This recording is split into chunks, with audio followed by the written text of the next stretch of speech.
어둡고 고급스러운 레스토랑 안, 은은한 조명이 테이블 위를 비추고 있었다.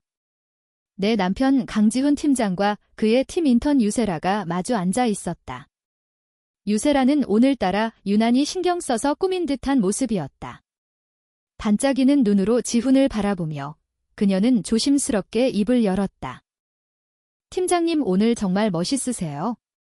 항상 팀원들을 챙겨주시는 모습 정말 존경스러워요. 그녀의 목소리에는 미묘한 떨림과 기대감이 섞여 있었다. 그 말을 들은 지훈의 입가에 환한 미소가 번졌다. 하지만 그의 시선은 그녀를 향해 있지 않았다. 그는 주머니에서 스마트폰을 꺼내 들고는 화면을 보며 세상 가장 행복한 표정을 지었다. 자기야. 여기 진짜 좋다. 다음 기념일에는 꼭 여기로 오자, 알았지? 그의 목소리는 레스토랑의 조용한 분위기를 깨뜨릴 만큼 다정하고 컸다. 화면 속에서 잠옷 차림에 내가 눈을 비비며 하품을 하고 있었다. 지훈은 나를 향해 스마트폰을 이리저리 비추며 레스토랑의 근사한 인테리어를 보여주기에 바빴다. 봐봐, 이 샹들리에 좀 봐, 우리 자기랑 오면 딱인데. 아, 스테이크도 진짜 맛있어. 내가 사진 찍어서 보내줄게. 유세라의 얼굴에서 천천히 미소가 사라졌다. 기대감으로 반짝이던 그녀의 눈빛은 순식간에 차갑게 식어버렸다. 그녀는 그저 남편이 세상 전부인 양 행복하게 통화하는 한 남자와 그 남자의 세상 전부인 화면 속 여자를 멍하니 바라볼 뿐이었다. 그리고 모든 것은 3개월 전 그날부터 시작되었다. 내 이름은 이만아, 29살의 웹툰 작가다. 그리고 내 남편의 이름은 강지훈, 밥 먹듯이 야근하는 32살의 대기업 마케팅팀 팀장이다. 우리는 결혼 2년 차에 접어든 아직은 깨가 쏟아지는 신혼부부다. 우리의 아침은 언제나 똑같은 방식으로 시작된다. 내가 알람 소리보다 먼저 잠에서 깨는 이유는 내 이마에 와닿는 남편의 부드러운 입술 때문이다. 벌써 가? 잠결에 웅얼거리면 남편은 피식 웃으며 내 머리를 쓰다듬는다. 더 자, 우리 아기. 이따가 점심 뭐 먹을 건지 카톡해. 맛있는 거 먹어야 해, 알았지? 그는 아기 다루듯 나를 대한다. 내가 무슨 대단한 일을 하는 것도 아닌데 집에서 그림을 그리는 나를 세상에서 가장 소중한 보물처럼 여긴다. 그의 그런 모습이 가끔은 낯간지럽기도 하지만 솔직히 말하면 정말 좋다. 남편은 지독한 단의 바보다. 그의 스마트폰 배경화면은 내가 집에서 늘어난 티셔츠를 입고 아이스크림을 먹다가 찍힌 세상에서 제일 못생긴 표정의 사진이다. 친구들이 그걸 보고 기겁하며 바꾸라고 성화지만 남편은 그 사진이 세상에서 제일 사랑스럽다며 절대 바꾸지 않는다. 회사에 도착하면 도착 완료. 오늘도 우리 자기 생각하며 힘낼게 라는 메시지가 온다.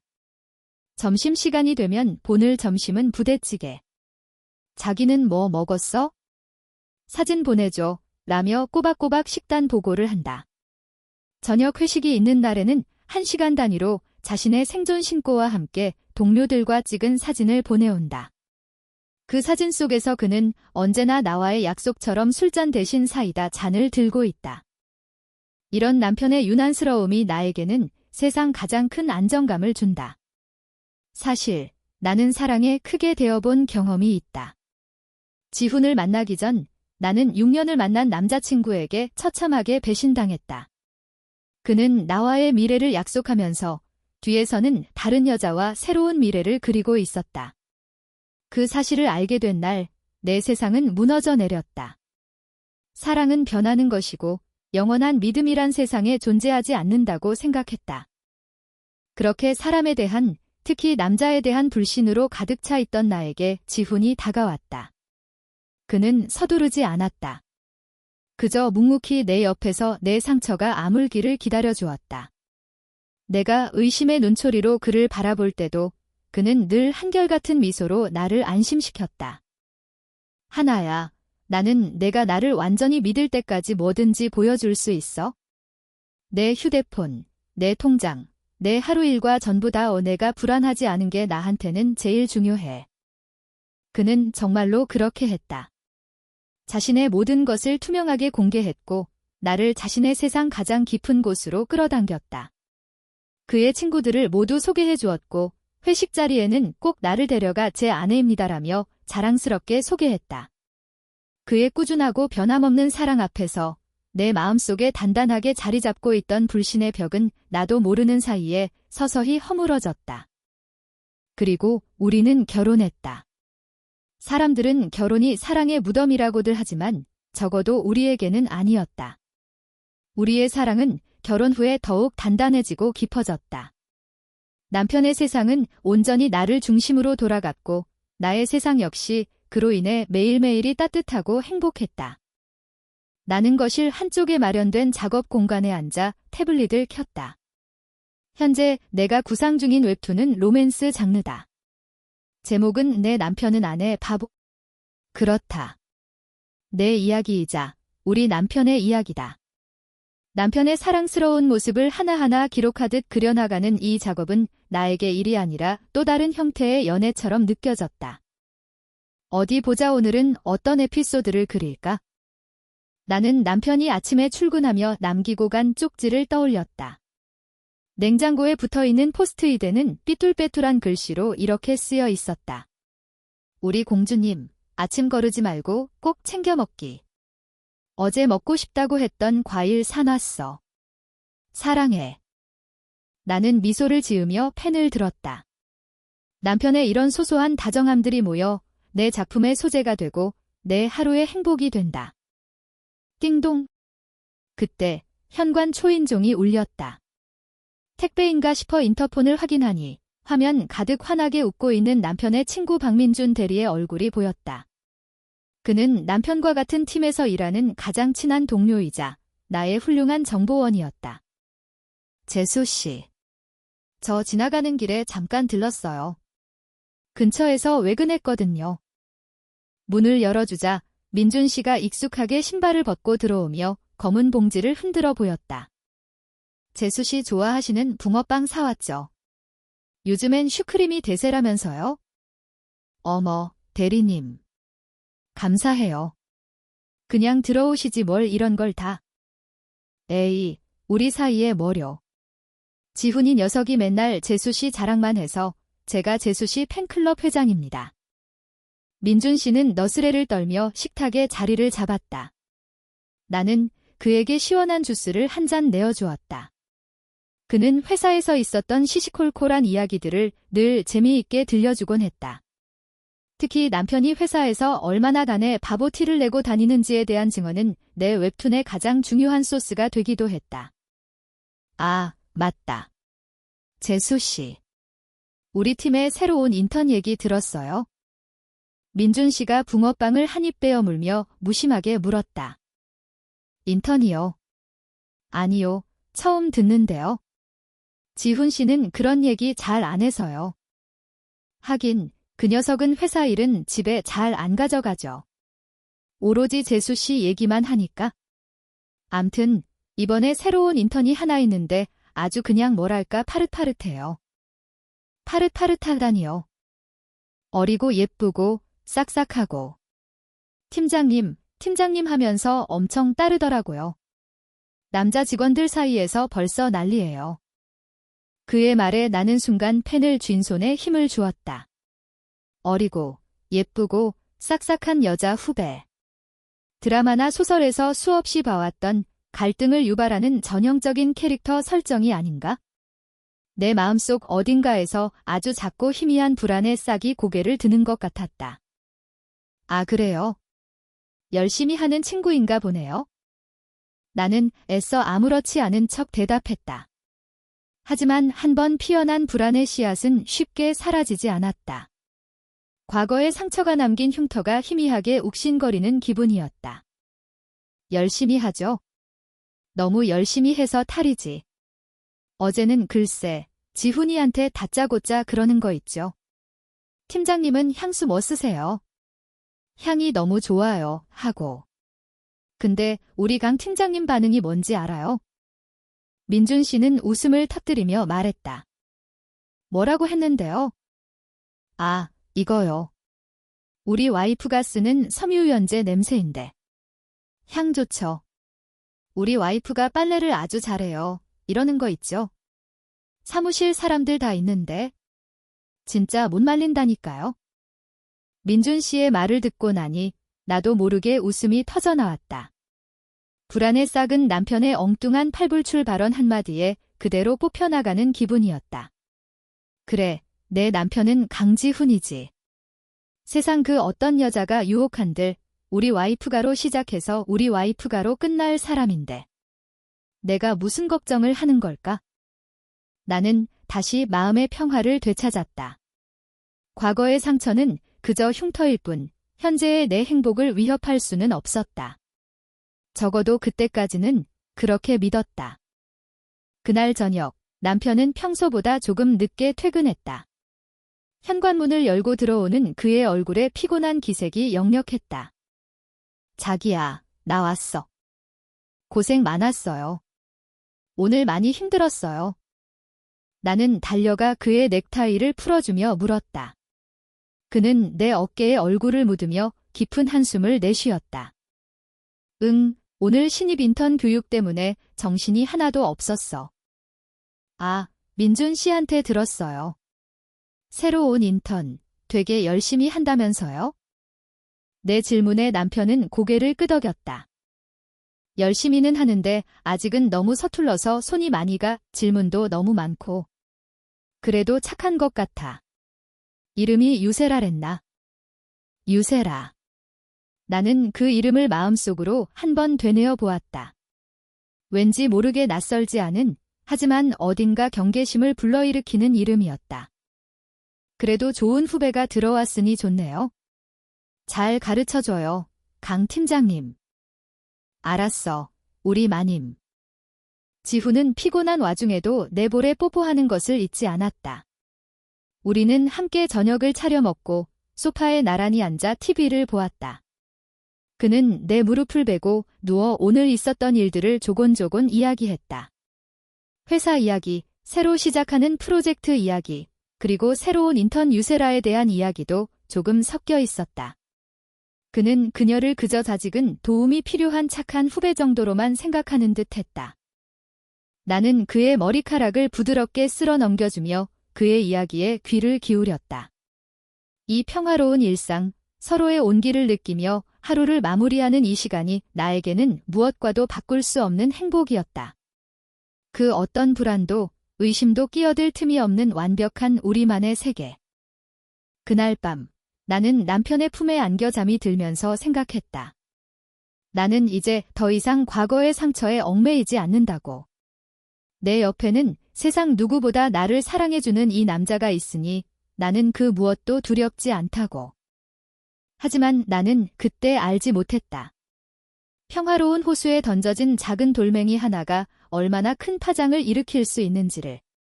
그리고 유세라라는 이름의 그 돌멩이는 이미 우리를 향해 날아오고 있었다는 사실을 말이다. 며칠 후 나는 SNS를 구경하다가 우연히 민준 씨가 태그된 사진 한 장을 발견했다. 팀 회식이라는 글과 함께 올라온 단체 사진이었다. 다들 즐거운 표정으로 V자를 그리고 있었다. 내 눈은 자연스럽게 사진 속의 남편을 찾았다. 그는 여느 때처럼 동료들과 어깨동무를 하고 환하게 웃고 있었다. 그런데 그의 바로 옆, 거의 몸이 맞닿을 정도로 가까이 붙어 서서 활짝 웃고 있는 한 여자가 눈에 들어왔다. 긴 생머리에 하얀 피부, 가녀린 몸매. 누가 봐도 청순하고 예쁜 얼굴이었다. 그녀는 한 손에는 와인잔을 들고 다른 한 손으로는 자연스럽게 지훈의 팔짱을 끼려는 듯한 애매한 포즈를 취하고 있었다. 저 아이가 유세라겠구나. 나는 직감적으로 알 수 있었다. 심장이 살짝 내려앉는 기분이었다. 물론 단체 사진이었고 다들 들뜬 분위기 속에서 찍은 사진일 뿐이었다. 남편은 아무 생각 없어 보였다. 하지만 그녀의 미소와 몸짓에서는 미묘한 의도가 느껴졌다. 마치 이 남자는 내 옆자리가 어울려요라고 은근하게 과시하는 듯한 느낌. 나는 황급히 SNS 창을 닫아버렸다. 괜한 상상일 거야. 내가 너무 예민하게 구는 걸 거야? 나는 스스로를 다독였다. 하지만 한 번 본 이미지는 머릿속에서 쉽게 지워지지 않았다. 과거에 내가 속삭였다. 봐, 남자들은 다 똑같아. 어리고 예쁜 여자에게 끌리는 건 본능이야. 그때 카톡 하고 메시지 알림이 울렸다. 민준 씨였다. 재수 씨, 아까 그 사진 봤어요. 절대 오해하면 안 돼요. 저 신입이 술도 못 마시면서 괜히 와인 들고 있다가 비틀거려서 지훈이가 잡아준 것뿐이에요. 저 자리가 원래 제 자리였는데 걔가 슬쩍 와서 끼어든 거라고요. 그는 마치 변명이라도 하듯 다급하게 메시지를 보내왔다. 그의 메시지는 오히려 내 불안감에 불을 지폈다. 아무 일도 아니라면 굳이 이렇게까지 설명할 필요가 없지 않은가? 괜찮아요, 대리님. 저 그런 걸로 오해할 사람 아니에요? 지훈 씨 믿어요. 나는 태연하게 답장을 보냈지만 손끝이 차가워지는 것을 느꼈다. 믿는다고 말하면서도 마음 한구석에서는 의심의 안개가 피어오르고 있었다. 남편은 회식이 끝나자마자 지금 집에 가. 곧 도착해. 내 사랑, 이라는 메시지와 함께 택시 안에서 찍은 셀카를 보내왔다. 그의 얼굴은 평소와 다름없이 나에 대한 애정으로 가득했다. 그래, 나는 강지훈을 믿어야 한다. 내가 사랑하는 남편을. 그깟 사진 한 장, 불안한 상상 따위에 우리의 신뢰를 흔들리게 할 수는 없었다. 나는 다시 작업에 집중하려 애썼다. 하지만 태블릿 화면 위로 남편 옆에서 환하게 웃고 있던 유세라의 얼굴이 자꾸만 어른거렸다. 그날 이후 유세라라는 이름은 우리 부부의 대화에 조금 더 자주 등장하기 시작했다.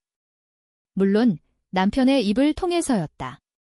그는 그녀를 여전히 손이 많이 가는 신입 정도로만 생각하는 듯했다. 세라 씨는 정말 의욕이 넘치는 것 같아. 주말에도 업무 관련해서 질문을 보내더라니까. 주말 아침 나와 함께 소파에 누워 뒹굴거리던 남편이 휴대폰을 보며 말했다.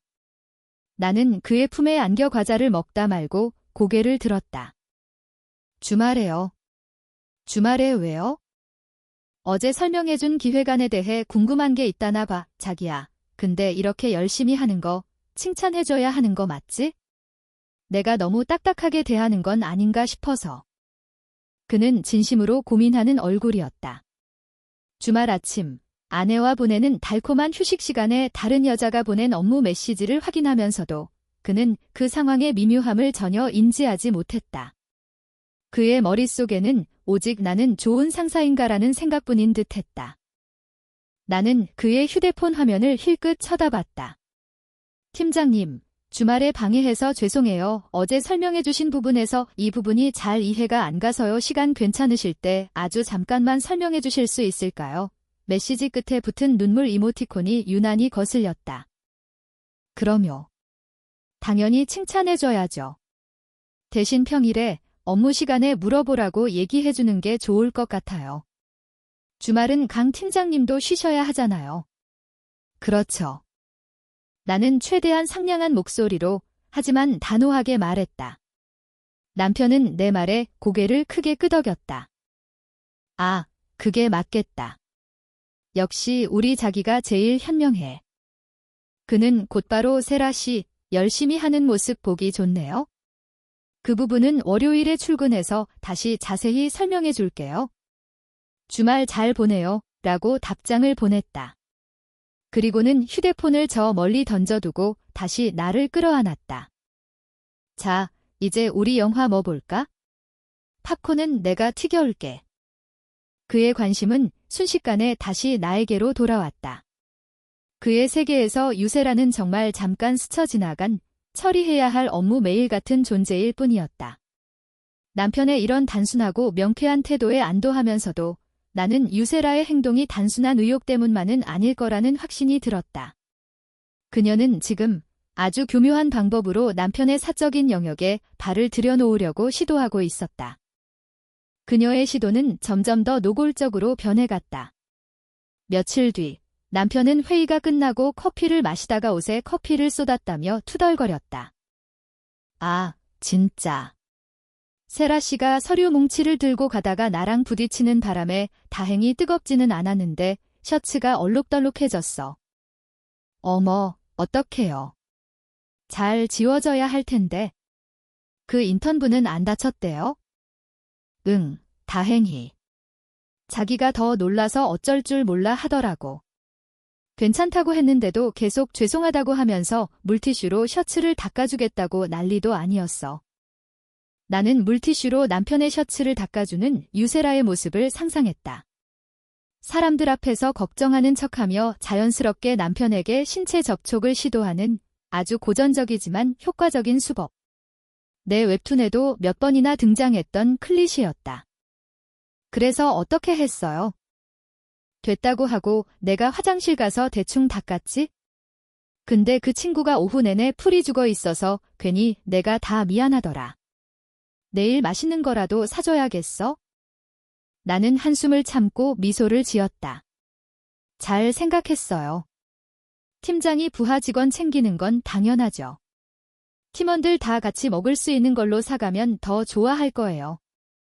오, 역시 내 아내. 그게 좋겠다. 내일 아침에 다 같이 먹을 샌드위치나 사가야겠다.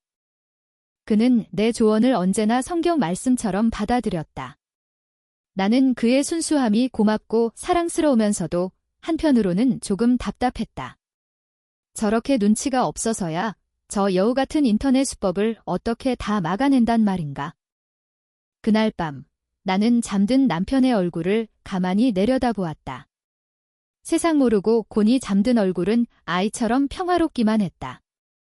나는 그의 뺨을 살며시 쓰다듬었다. 이 남자를 지켜야 했다. 어설픈 녹차향을 풍기는 여우로부터가 아니라 그 여우의 존재로 인해 불안해하고 흔들리는 나 자신으로부터. 나는 결심했다. 더 이상 혼자 속으로 끙끙 앓지 않기로. 불안하면 불안하다고, 질투나면 질투난다고 솔직하게 말하기로. 우리의 관계는 그 정도의 솔직함을 감당할 수 있을 만큼 단단하다고 믿었다. 다음 날 아침, 출근 준비를 하는 남편에게 나는 용기를 내어 입을 열었다. 지훈 씨. 응, 자기야. 넥타이를 매던 그가 거울 속의 나를 보며 대답했다. 요즘 그 유세라라는 인턴 때문에 내가 조금 신경이 쓰여요. 내 말에 남편의 손이 멈칫했다. 그는 천천히 몸을 돌려 나를 마주 보았다. 그의 눈에는 당황한 기색이 역력했다. 세라 씨가 왜? 무슨 일 있었어? 무슨 일이 있었던 건 아니고 그냥 내가 좀 예민한 걸 수도 있는데 그 친구 행동이 조금 오해를 살 만하게 느껴져서요. 주말에 연락하는 거나 다른 사람들 다 있는데 지훈 씨한테만 유독 친한 척하는 거나 그런 것들. 나는 조심스럽게 속마음을 털어놓았다. 남편은 잠시 생각에 잠긴 듯 미간을 찌푸렸다. 나는 그의 반응을 기다리며 마른 입술을 축였다. 그가 나를 예민하고 속 좁은 아내로 생각하면 어떡하지 하는 걱정이 들었다. 하지만 그의 입에서 나온 말은 내 예상을 완전히 빗나갔다. 그랬구나, 우리 자기가 그렇게 느끼고 있었구나. 미안해, 내가 너무 둔감했네. 그는 나에게 다가와 나를 꼭 안아주었다. 나는 정말 아무 생각 없었어. 그냥 좀 의욕이 과한 후배라고만 생각했지. 우리 자기가 그렇게 신경 쓰일 정도인 줄은 몰랐네. 앞으로 내가 더 조심할게. 오해 살 만한 행동은 절대 안 할게. 약속해. 그의 따뜻한 품과 다정한 목소리에 내 마음속의 불안은 눈 녹듯 사라졌다. 그는 나를 탓하지 않았다. 의심하지도 않았다. 그저 나의 감정을 온전히 이해하고 받아주었다. 그것만으로도 충분했다. 고마워요. 그렇게 말해줘서. 내가 더 고맙지? 솔직하게 말해줘서. 앞으로도 조금이라도 신경 쓰이는 일 있으면 바로바로 말해줘야 해, 알았지? 우리는 부부잖아. 그는 내 이마에 입을 맞추고는 다시 넥타이를 마저 매며 덧붙였다. 아, 샌드위치는 그냥 내 카드로 사 먹으라고 해야겠다. 괜히 내가 사다 주면 또 우리 자기가 신경 쓸 테니까. 나는 그 모습에 웃음이 터져나왔다. 이 사랑스러운 남자를 어떻게 이길 수 있을까? 그날 이후 나는 유세라에 대한 경계심을 조금 풀었다. 남편이 저렇게 철벽인데 그녀가 아무리 애를 쓴들 무슨 소용이 있을까? 오히려 그녀의 부질없는 노력을 지켜보는 것이 꽤 재미있을지도 모른다는 생각까지 들었다. 마치 내가 그리는 웹툰 속 악역 캐릭터를 현실에서 관찰하는 기분이었다. 나의 관전 모드는 민준 씨의 실시간 중계 덕분에 더욱 흥미진진해졌다. 그는 마치 스포츠 캐스터처럼 유세라의 모든 작전을 나에게 보고했다. 재수 씨. 오늘 녹차녀, 그는 유세라를 그렇게 불렀다. 야근하는 지훈이한테 커피 사들고 와서 팀장님, 피곤하시죠? 이거 드시고 힘내세요. 시전했습니다. 그래서 지훈 씨 반응은요? 고마워요. 근데 나 커피 마시면 잠 못 자서. 우리 와이프가 걱정하거든요 하면서 그대로 저한테 넘겼습니다. 덕분에 제가 커피 잘 마셨네요. 또 다른 날이었다. 속보입니다. 녹차녀, 오늘 지훈이 넥타이가 좀 삐뚤어졌다며 사람들 앞에서 고쳐주려고 시도. 어머, 대담하네요. 그래서요. 강 팀장, 거의 기겁하면서 뒷걸음질 치더니 괜찮아요. 우리 와이프가 아침에 매준 거라 아무도 못 건드려요. 라고 소리쳤답니다. 사무실 분위기 완전 싸해졌어요. 민준 씨의 메시지를 보며 나는 책상에 엎드려 웃음을 참아야 했다. 유세라가 공들여 던지는 유혹의 미끼들을 내 남편은 전혀 다른 의미로 받아들이거나 아예 물고기 없는 낚싯대로 만들어버리고 있었다. 그녀의 섬세한 여우짓은 남편의 잔에 바보라는 거대한 벽 앞에서 번번이 좌절됐다. 나는 이 코미디 같은 상황들을 내 웹툰에 그대로 녹여내기 시작했다. 주인공을 괴롭히는 악녀 캐릭터의 이름은 유세리로 정했다. 그녀는 남자 주인공에게 온갖 아양을 떨지만 남자 주인공은 오직 아내밖에 모르는 철벽남이다. 독자들의 반응은 폭발적이었다. 저런 남자 현실에 어디 있나요? 작가님 판타지 소설 쓰시네요. 악녀 너무 불쌍하다. 남주 너무 웃겨요. 같은 댓글들이 쏟아졌다. 나는 댓글을 보며 생각했다. 여러분, 이런 남자가 실제로 여기 있답니다. 하지만 유세라는 포기할 줄 모르는 여자였다. 그녀의 작전은 날이 갈수록 더 대담하고 교묘해졌다. 그녀는 이제 단순한 개인적인 접근을 넘어 업무라는 가장 그럴싸한 명분을 이용하기 시작했다. 자기야, 이번에 새로 들어가는 프로젝트, 세라 씨도 같이 하기로 했어. 어느 날 저녁, 남편이 조금은 곤란한 표정으로 말했다. 팀원들 다 같이 하는 거 아니에요? 응. 맞는데 총괄 기획은 나랑 세라 씨, 둘이서 주로 맡게 될 것 같아. 팀장인 내가 이끌어주고 신입인 세라 씨는 옆에서 배우는 거지. 다른 팀원들은 각자 맡은 파트가 따로 있고. 순간 심장이 쿵 하고 내려앉는 기분이었다. 둘이서만 함께 일하는 시간이 많아진다는 뜻이었다. 야근도 잦아질 것이고 어쩌면 주말에도 함께 나와야 할지 모른다. 이건 지금까지와는 차원이 다른 문제였다. 다른 사람은 없었어요. 꼭 그 인턴이랑 같이 해야 해요. 내 목소리가 날카롭게 변했다. 남편은 내 눈치를 살피며 조심스럽게 말했다. 부장님이 직접 지시하신 거라 젊은 감각이 필요하다면서 신입 중에서 제일 의욕 넘치는 친구를 붙여주신 거래. 나도 좀 그렇긴 한데 업무 지시니까 어쩔 수가 없어. 그의 말은 사실일 것이다. 나는 그의 말을 믿었다. 하지만 상황이 이렇게 돌아가는 것이 불만스러웠다. 이것 또한 유세라가 계획한 큰 그림의 일부가 아닐까 하는 의심을 지울 수 없었다. 그녀가 부장님에게 자신을 어필했을 가능성도 충분했다. 그날 밤 나는 잠을 설쳤다. 남편은 내 옆에서 아무것도 모른 채 새근새근 잠들어 있었다. 나는 어둠 속에서 그의 얼굴을 바라보았다. 그의 사랑과 신뢰는 변함이 없었지만 우리를 둘러싼 상황이 변하고 있었다. 유세라는 이제 남편의 일상에 그것도 아주 깊숙이 파고들 합법적인 명분을 얻어냈다. 불안감이 다시 스멀스멀 피어올랐다. 이번에는 남편의 난에 바보 필터만으로 막아낼 수 있을까? 일이라는 핑계로 계속해서 얽히게 될 두 사람. 그 관계 속에서 또 어떤 일들이 벌어질까? 나는 이제 더 이상 강 건너 불 구경하듯 코미디를 감상하듯 이 상황을 지켜볼 수만은 없었다. 며칠 후 남편의 야근이 잦아지기 시작했다. 그는 매일 밤 10시가 넘어서야 파김치가 되어 집으로 돌아왔다. 돌아올 때마다 미안한 얼굴로 나를 끌어안으며 사과했다. 미안해, 자기야. 요즘 너무 바빠서 같이 저녁도 못 먹고 프로젝트 초반이라 어쩔 수가 없네. 괜찮아요. 일인데 어쩌겠어요. 그래도 너무 무리는 하지 마요. 나는 애써 웃으며 그를 다독였지만 혼자 밥을 먹는 저녁 식탁은 점점 더 외롭게 느껴졌다. 그리고 내 머릿속에는 어두운 사무실에 단둘이 남아있는 남편과 유세라의 모습이 자꾸만 그려졌다. 그러던 어느 금요일 밤이었다. 남편은 오늘도 야근이라며 저녁을 거르고 회사로 들어갔다. 나는 친구인 수진을 만나 저녁을 먹고 있었다. 수진은 내 유일한 고민 상담가이자 언제나 내 편이 되어주는 든든한 지원군이다. 그래서 그 인턴이랑 아직도 같이 야근하는 거야? 수진이 파스타를 포크로 돌돌 말며 물었다. 응, 거의 매일. 프로젝트 때문에 어쩔 수 없대.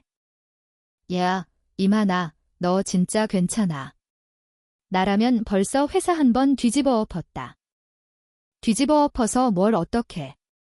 부장님이 시킨 일이라는데? 그리고 지훈 씨는 진짜 아무 마음 없다니까?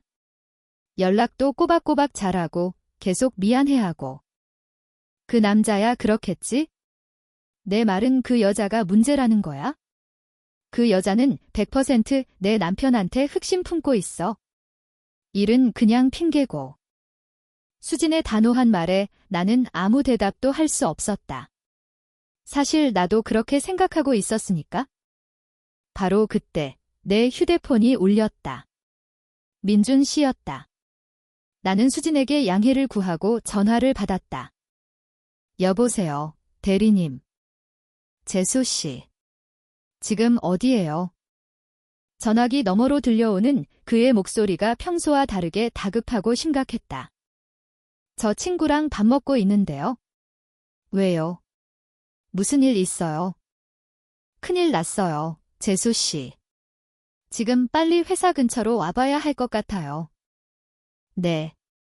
회사요. 왜요? 지훈 씨한테 무슨 일이라도. 심장이 철렁 내려앉았다. 온갖 불길한 상상이 머리를 스쳐 지나갔다. 아니, 지훈이는 괜찮은데 그게 아니고 말로 설명하긴 좀 그렇고. 일단 빨리 와보세요.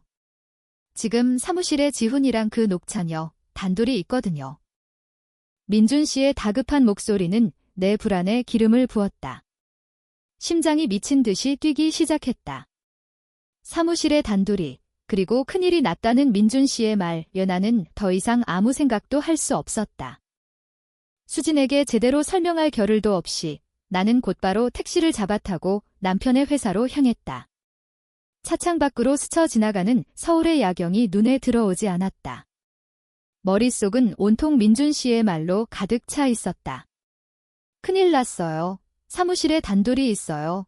도대체 무슨 일이 벌어지고 있는 걸까? 회사 로비에 도착하자 민준 씨가 초조한 얼굴로 나를 기다리고 있었다. 대리님. 무슨 일이에요? 지훈 씨는요? 재수 씨, 일단 진정하고요. 지훈이는 괜찮아요. 근데 상황이 좀 거시기해서. 민준 씨는 말을 제대로 잊지 못하고 내 눈치만 살폈다. 그의 애매한 태도는 나를 더욱 미치게 만들었다. 도대체 무슨 상황인데요? 빨리 말해줘요. 그 녹차녀가 갑자기 아프다고 쓰러졌어요. 네. 쓰러졌다고요? 나는 어이가 없어서 되물었다. 쓰러져. 지금 이 타이밍에? 너무나도 예측 가능하고 드라마에서 100번은 본 듯한 전개였다. 하지만 현실에서 겪으니 황당함을 넘어 분노가 치밀었다. 네, 갑자기 머리가 어지럽고 열이 난다면서 책상 위로 픽 쓰러지더라고요. 지훈이가 완전 놀라서 어쩔 줄을 몰라 하고 있고요. 제가 보기엔 저거 100% 꾀병인데 착해 빠진 우리 강 팀장님은 그걸 또 고지곳대로 믿고 있죠. 민준 씨는 분통을 터뜨렸다. 제가 옆에서 119 부를까요? 했더니 그 여자가 또 힘없는 목소리로 다니에요. 그냥 잠깐 쉬면 괜찮을 것 같아요, 팀장님. 너무 걱정 마세요. 이러는 거 있죠. 그래서 제가 빡쳐서 재수 씨한테 바로 전화한 거예요. 이대로 두면 지훈이가 저 여우한테 홀랑 넘어가서 병원에 데려다주고 밤새 간호까지 해줄 판이라니까요. 그의 말을 듣고 나니 오히려 차분해졌다. 분노와 불안으로 요동치던 마음이 신기할 정도로 고요해졌다. 그래, 유세라. 내가 드디어 비장의 카드를 꺼내 들었구나. 좋다. 어디 한번 해보자는 오기가 생겼다. 알겠어요. 대리님, 저 좀 도와주세요. 나는 민준 씨를 보며 단호하게 말했다. 네. 뭐든지요. 일단 아무렇지 않게 사무실로 다시 올라가세요. 그리고 지훈 씨한테 전화해서 팀장님, 제가 갑자기 급한 일이 생겨서 먼저 가봐야 할 것 같아요. 유세라 씨는 괜찮으시죠? 하고 물어보세요. 제가 왔다는 얘기는 절대 하면 안 돼요. 알겠습니다. 그리고요. 그리고 그냥 퇴근하세요. 나머지는 제가 알아서 할게요. 민준 씨는 내 눈빛에서 비장함이라도 읽었는지 고개를 힘차게 끄덕이고는 엘리베이터 쪽으로 향했다. 나는 그가 올라가는 것을 확인한 뒤 심호흡을 한 번 하고 스마트폰을 꺼내 들었다. 그리고 남편의 번호를 눌렀다. 따르릉 따르릉. 몇 번의 신호음 끝에 다급한 남편의 목소리가 들려왔다. 자기야. 왜 아직 안 자고 있어? 아니에요. 그냥 잠이 안 와서. 당신은 아직도 회사에요. 일은 다 끝났어요. 나는 최대한 평온하고 다정한 목소리를 연기했다. 아, 그게 거의 다 끝나가는데 갑자기 좀 일이 생겼어. 그의 목소리에서 당황한 기색이 역력했다. 무슨 일인데요? 아니, 별일은 아니고 세라 씨가 갑자기 몸이 안 좋다네. 열도 좀 나는 것 같고. 어머, 어떡해. 많이 아프대요. 나는 진심으로 걱정하는 척 물었다. 내 연기력에 나 자신도 감탄할 지경이었다. 응, 아까 잠깐 쓰러지기까지 했어. 지금은 의자에 앉아서 쉬고 있는데 얼굴이 너무 창백해. 자기야, 나 어떡하지? 병원에 데려가야 하나? 아니면 약이라도 사다 줘야 하나? 전화기 너머로 그의 안절부절 못하는 모습이 눈에 선했다. 그리고 그 옆에서 가녀린 척 눈을 감고 그의 걱정을 한껏 즐기고 있을 유세라의 얼굴도. 나는 잠시 생각에 잠겼다. 이 상황에서 내가 직접 나타나는 것은 최악의 수다. 유세라에게는 질투심에 눈이 멀어 남편을 감시하러 온 아내라는 이미지를 심어줄 뿐이고 남편 역시 난처하게 만들 것이다. 나는 그녀의 의도대로 놀아나고 싶지 않았다. 이 게임의 판을 짜는 것은 내가 되어야 했다. 지훈 씨, 당황하지 말고 내 말 잘 들어요. 나는 침착하게 하지만 단호한 목소리로 말했다. 응. 자기야, 말만 해. 일단 119 부를 정도는 아닌 것 같으니 응급실은 오버인 것 같고. 지금 약국도 다 문 닫았을 시간이니까 택시를 불러서 집으로 보내주는 게 제일 좋겠어요. 택시. 혼자 보낼 수 있을까? 가다가 무슨 일이라도 생기면 어떡해. 그러니까 택시를 그냥 부르지 말고 카카오 택시 블루 같은 걸로 불러서 기사님께 미리 상황 설명을 드리는 거예요. 몸이 안 좋은 분이니 안전하게 목적지까지 잘 부탁드린다고. 그리고 세라 씨한테는 집에 도착하면 꼭 연락하라고 하고요. 아, 그렇구나. 역시 우리 자기야. 남편의 목소리가 한결 밝아졌다. 나는 마지막 쐐기를 받기로 했다. 그리고 혹시 모르니까 근처 편의점에서 해열제랑 따뜻한 물 한 병 사서 택시 기사님 편에 같이 보내주세요. 그럼 세라 씨도 고마워할 거고 지훈 씨도 마음이 편할 거 아니에요? 와, 자기야, 진짜 최고다. 어떻게 그런 생각을 했어? 알았어. 내가 지금 바로 그렇게 할게. 역시 우리 하나밖에 없어. 사랑해. 남편은 연신 나를 칭찬하며 전화를 끊었다. 나는 로비 소파에 주저앉아 허탈한 웃음을 터뜨렸다. 유세라는 지금쯤 남편이 자신을 직접 차에 태워 집까지 바래다 주거나 혹은 병원으로 데려가 밤새 곁을 지켜주는 로맨틱한 상상을 하고 있었을 것이다. 하지만 현실은 남편의 아내가 짜준 각본대로 그녀는 편의점에서 산 해열제와 함께 택시에 실려 홀로 집으로 가게 될 운명이었다. 나는 건물 밖으로 나와 어두운 곳에 몸을 숨겼다. 얼마 지나지 않아 남편이 누군가를 부축하며 건물 밖으로 나왔다. 유세라였다. 그녀는 정말 아픈 사람처럼 남편의 어깨에 온몸을 기댄 채 힘겹게 걸어 나왔다. 하지만 그녀의 얼굴에 스친 미세한 미소를 나는 놓치지 않았다. 그녀는 자신의 계획이 성공했다고 믿고 있는 것이 분명했다. 남편은 미리 불러둔 택시의 뒷문을 열어주었다. 그리고 유세라를 조심스럽게 차에 태웠다. 그녀는 차에 타면서도 아쉬운 듯 남편의 손을 슬쩍 잡았다. 팀장님 죄송해요. 저 때문에 퇴근도 못하시고. 아니에요. 세라 씨 괜찮으니까 신경 쓰지 말고. 집에 도착하면 꼭 연락 줘요. 이거 약인데 집에 가서 바로 먹고 푹 쉬어요. 남편은 검은 봉지를 그녀의 손에 쥐어주고는 택시기사에게 몇 번이나 고개를 숙이며 기사님, 잘 좀 부탁드립니다. 라고 신신당부했다. 그리고 택시는 미련 없이 출발했다. 유세라를 태운 택시가 시야에서 사라지자 남편은 그 자리에 서서 큰 소리로 외쳤다. 강지훈. 수고했다. 이제 마누라 보러 가자. 그는 혼잣말을 하며 기지개를 켜더니 신이 난 발걸음으로 다시 건물 안으로 들어갔다. 아마 차를 가지러 지하주차장으로 가는 모양이었다. 나는 그 모습을 끝까지 지켜본 후에야 안도의 한숨을 내쉬었다. 승리였다. 나의 완벽한 승리. 나는 유세라의 계략을 보기 좋게 막아냈을 뿐만 아니라 남편과 나의 신뢰관계를 더욱 굳건히 다지는 계기로 만들었다. 집으로 돌아오는 택시 안에서 나는 친구 수진에게 전화를 걸어 자초지종을 설명했다. 대박.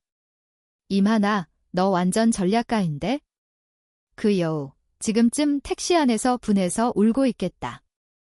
수진은 내 이야기들 듣고 자기 일처럼 통쾌해했다. 그러게 말이야. 꼴 좋다. 근데 하나야, 이걸로 끝이 아닐 거야. 그 여자, 보통 내기가 아니야. 이번에 실패했으니 다음에는 더 치밀한 작전을 들고 나올걸? 나도 알아. 하지만 이제 두렵지 않아. 오히려 기대되는데? 다음엔 또 어떤 어설픈 수작을 부릴지. 수진의 말대로 이것은 끝이 아니었다. 하지만 나는 더 이상 불안해하거나 두려워하지 않았다. 나는 내 남편을 믿었고 무엇보다 우리 둘이 함께 만들어온 사랑의 힘을 믿었다. 유세라의 존재는 오히려 우리 관계에 활력을 불어넣는 일종의 이벤트처럼 느껴지기 시작했다. 집에 도착하니 남편이 현관문 앞에서 나를 기다리고 있었다. 자기야. 어디 갔다가 이제 와. 한참 기다렸잖아. 그는 나를 보자마자 달려와 와라 끌어안았다. 친구 만나고 왔지? 당신은? 그 인턴은 집에 잘 들어갔대요? 응. 방금 연락 왔어. 고맙다고 팀장님 아내분께도 감사하다고 전해달래. 자기가 전화로 조언해줬다고 내가 다 말했거든. 나는 피식 웃음이 나왔다. 유세라가 과연 진심으로 나에게 고마워했을까? 아마 속으로는 내 욕을 100번도 더 했을 것이다. 잘했어요. 이제 피곤할 텐데 얼른 씻고 자요.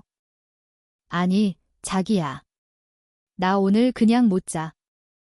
남편은 능글맞은 미소를 지으며 내 귓가에 속삭였다. 오늘 우리 자기가 너무 멋있어서 상을 줘야겠어. 그의 눈빛은 그 어느 때보다 뜨거웠다. 그날 밤, 우리는 그 어떤 방해꾼도 없는 우리만의 세상에서 서로의 사랑을 다시 한번 확인했다.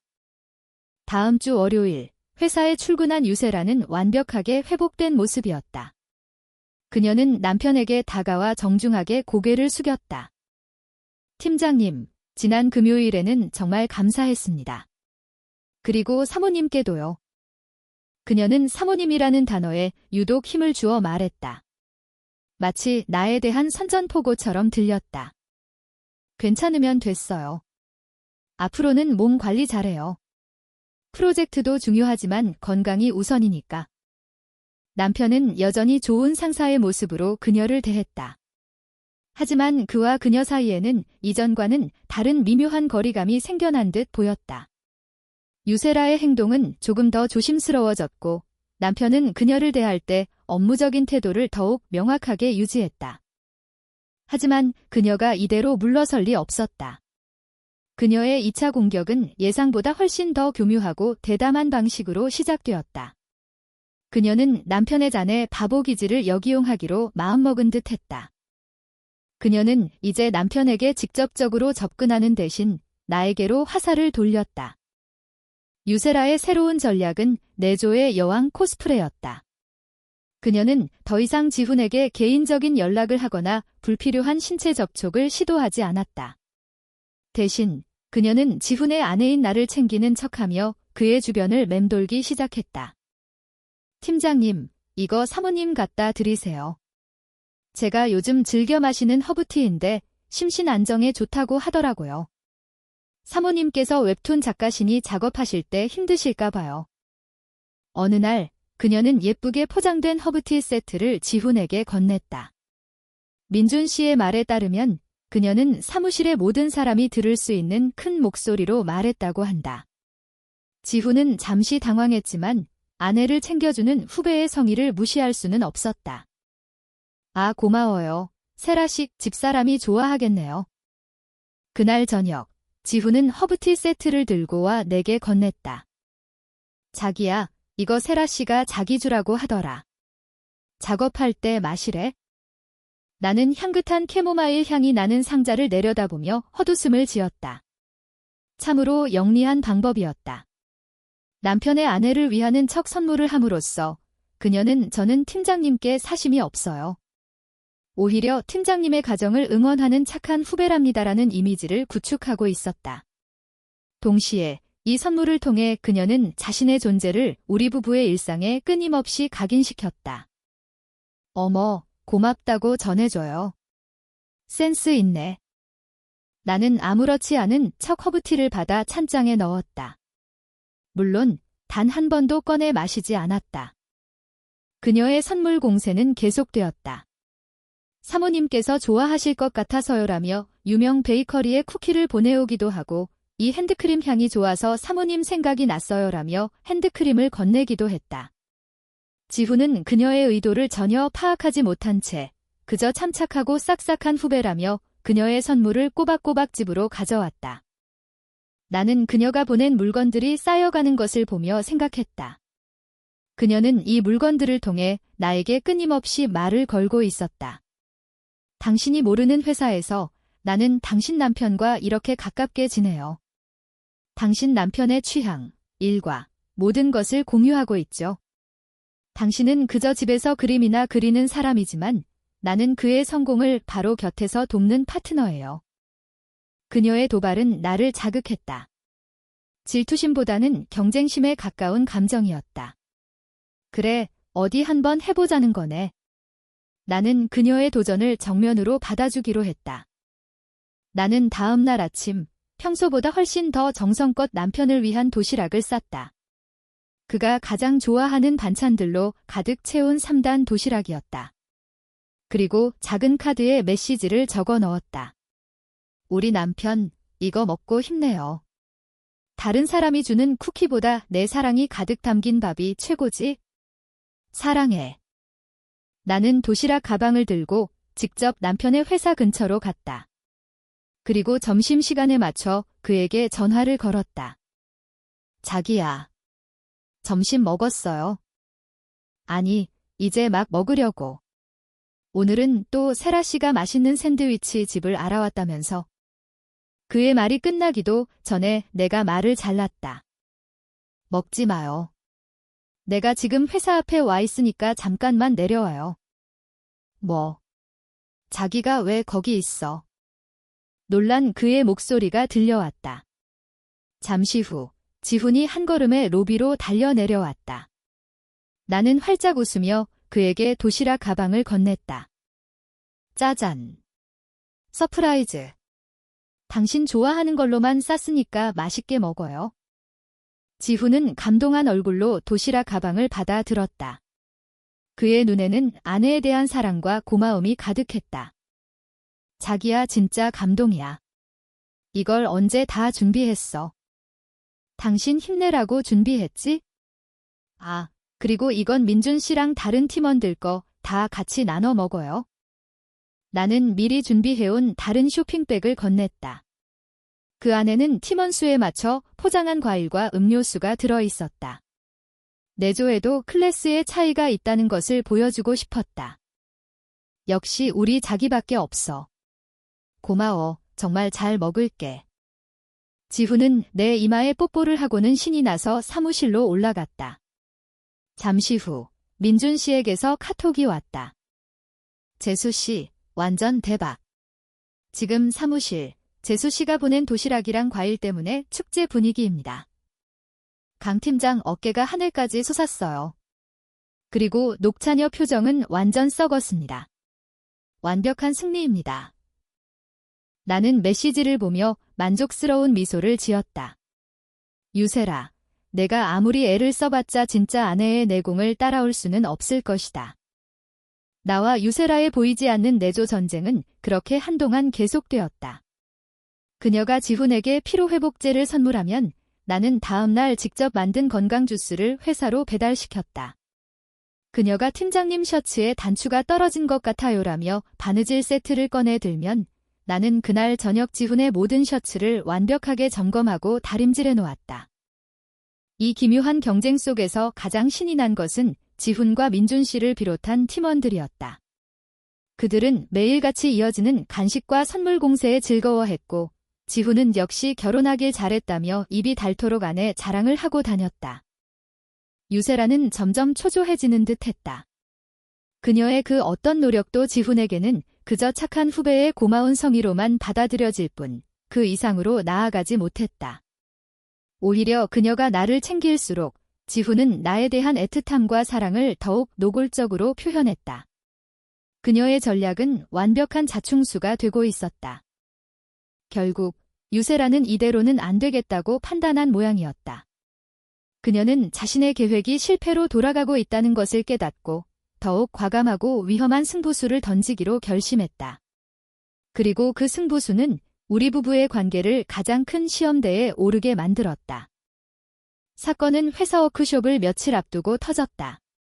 지훈과 유세라가 함께 맡은 프로젝트가 막바지에 다다르면서 두 사람은 거의 매일같이 야근을 해야 했다. 나는 불안했지만 애써 내색하지 않고 묵묵히 남편을 응원했다. 그러던 어느 날 밤 11시가 넘은 시간이었다. 나는 거실에서 작업을 하며 남편을 기다리고 있었다. 그때 모르는 번호로 전화가 걸려왔다. 여보세요? 저 강지훈 팀장님 아내분 되시죠? 전화기 너머로 젊은 여자의 목소리가 들려왔다. 유세라였다. 그녀의 목소리는 미세하게 떨리고 있었다. 네, 맞는데요. 유세라 씨. 무슨 일이에요? 팀장님이 술에 너무 많이 취하셔서요. 제가 지금 부축하고 있는데 집 주소를 몰라서요. 죄송하지만 주소 좀 알려주실 수 있을까요? 순간 머리가 띵하고 울렸다. 술. 내 남편은 회식 자리에서도 나 때문에 사이다만 마시는 사람이었다. 그런 그가 술에 취했다니, 그것도 유세라와 단둘이 있는 상황에서? 술이요. 지훈 씨가 왜 술을 마셔요? 프로젝트가 거의 마무리된 기념으로 제가 한 잔 사드리고 싶다고 졸랐어요. 팀장님은 계속 안 드신다고 했는데 제가 너무 강권해서 정말 죄송해요. 제가 대신 운전해서 모셔다 드릴게요. 그녀의 말은 너무나도 그럴싸했다. 하지만 나는 직감했다. 이건 그녀가 파놓은 함정이었다. 그녀는 만취한 남편을 핑계로 우리 집에 들어올 생각인 것이다. 그리고 그 안에서 무슨 일이 벌어질지는 아무도 몰랐다. 나는 차갑게 가라앉는 마음을 다잡고 최대한 침착한 목소리로 대답했다. 아, 그러셨구나. 알려줘서 고마워요. 세라 씨, 그런데 굳이 집까지 데려다 줄 필요는 없어요? 네. 하지만 팀장님이 몸을 가누지 못할 정도로 제가 지금 그쪽으로 갈게요. 어디에 계신지만 알려주세요. 내 말에 유세라는 잠시 당황한 듯 말이 없었다. 그녀는 내가 직접 나타날 것이라고는 예상하지 못했을 것이다. 아, 저희 지금 회사 근처 포장마차에 있어요. 광장 포차라고. 알겠어요. 거기서 기다리고 있어요. 금방 갈게요. 나는 전화를 끊자마자 겉옷을 챙겨 입었다. 수진에게 지금 지훈 씨 회사 앞으로 가야 할 것 같아. 유세라가 수작을 부리는 것 같아라는 짧은 메시지를 남기고 집을 나섰다. 택시를 타고 가는 내내 심장이 거세게 뛰었다. 분노와 배신감, 불안감이 뒤섞여 머릿속이 터질 것 같았다. 지훈 씨, 당신은 정말 술에 취한 걸까? 아니면 그녀의 거짓말일까? 만약 정말 술에 취했다면 왜 나 몰래 그녀와 술을 마신 걸까? 수많은 질문들이 나를 괴롭혔다. 포장마차 앞에 도착했다. 비닐 문틈으로 안을 들여다보았다. 구석진 자리에 지훈과 유세라가 앉아 있었다. 지훈은 테이블에 엎드려 있었고 유세라는 그런 그의 등을 걱정스러운 얼굴로 쓸어내리고 있었다. 그리고 그녀의 앞에는 거의 비어있는 소주병 2개가 놓여 있었다. 나는 심호흡을 한 번 하고 포장마차 안으로 들어섰다. 지훈 씨. 내가 나타나자 유세라는 화들짝 놀라며 자리에서 일어났다. 그녀의 눈이 토끼처럼 동그래졌다. 사모님. 어떻게? 세라 씨가 알려줬잖아요. 우리 남편 좀 챙겨야겠네요. 나는 그녀를 싸늘하게 쳐다보며 말했다. 그리고는 엎드려 있는 지훈에게 다가가 어깨를 흔들었다. 여보, 일어나 봐요. 집에 가야지. 지훈은 끙 하는 소리를 내며 천천히 고개를 들었다. 그의 얼굴은 술기운으로 붉게 달아올라 있었고 눈은 반쯤 풀려 있었다. 하나야, 내가 왜 여기 있어? 그는 나를 보고는 해실해실 웃었다. 정말로 술에 취한 것이 분명했다. 당신 데리러 왔죠? 일어나요, 이제. 나는 그의 팔을 잡아 일으켰다. 그는 비틀거리며 내게 몸을 기댔다. 나는 그를 부축하며 유세라를 돌아보았다. 그녀는 어쩔 줄 몰라하며 하얗게 질린 얼굴로 우리를 보고 서 있었다. 세라 씨, 오늘 우리 남편 챙겨줘서 고마워요. 그런데 다음부터는 이러지 않았으면 좋겠네요. 우리 남편 술 함부로 마시면 안 되는 사람이거든요. 건강상의 이유로요? 나는 태연하게 거짓말을 했다. 아, 네, 죄송합니다. 제가 몰랐어요. 그리고 계산은 내가 할 테니 먼저 들어가 봐요. 늦었잖아요. 나는 지갑에서 카드를 꺼내 테이블 위에 놓았다. 유세라는 아무 말도 하지 못하고 고개를 푹 숙인 채 도망치듯 포장마차를 빠져나갔다. 그녀의 뒷모습은 그 어느 때보다 초라해 보였다. 나는 만신창이가 된 남편을 부축해 택시에 탔다. 그는 내 어깨에 머리를 기대고는 어린아이처럼 칭얼거렸다. 자기야, 미안해, 내가 잘못했어. 뭐가 잘못했는데요? 세라 씨가 너무 힘들어하길래 위로해주려고 딱 한 잔만 마시려고 했는데 나도 모르게. 그의 횡설수설하는 말을 들으며 나는 분노보다 깊은 슬픔을 느꼈다.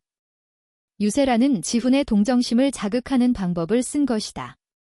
그리고 내 남편은, 그 착해 빠진 남편은 또다시 그녀의 연기에 속아 넘어갔다. 나는 지훈에게 화가 난 것이 아니었다. 우리의 믿음을 이런 식으로 시험에 들게 만든 유세라와 그리고 그런 상황을 막지 못한 나 자신에게 화가 났다. 이것은 명백한 유세라의 판정승이었다. 다음 날 아침, 지훈은 지독한 숙취와 함께 죄책감으로 가득한 얼굴로 잠에서 깼다. 그는 침대에 걸터앉아 끙끙 앓는 소리를 내며 머리를 감싸 쥐었다. 나는 쟁반에 꿀물과 해장국을 담아 방으로 들어갔다. 일어났어요. 이거 마셔요. 내 목소리는 얼음장처럼 차가웠다. 그는 고개를 들지 못한 채 기어 들어가는 목소리로 말했다. 자기야, 미안해. 내가 정말 죽을 죄를 지었어. 뭐가 그렇게 미안한데요? 술 마신 거? 아니면 나한테 거짓말한 거? 둘 다. 그리고 너를 걱정하게 만든 거 정말 미안해. 세라 씨가 아버지가 편찮으시다는 얘기를 하면서 우는데 외면할 수가 없었어. 그냥 들어주기만 하려고 했는데 내가 생각이 짧았어. 그의 변명을 듣고 있자니 기가 막혔다. 유세라는 이제 동정심 유발을 위해 가족까지 팔기 시작한 것이다.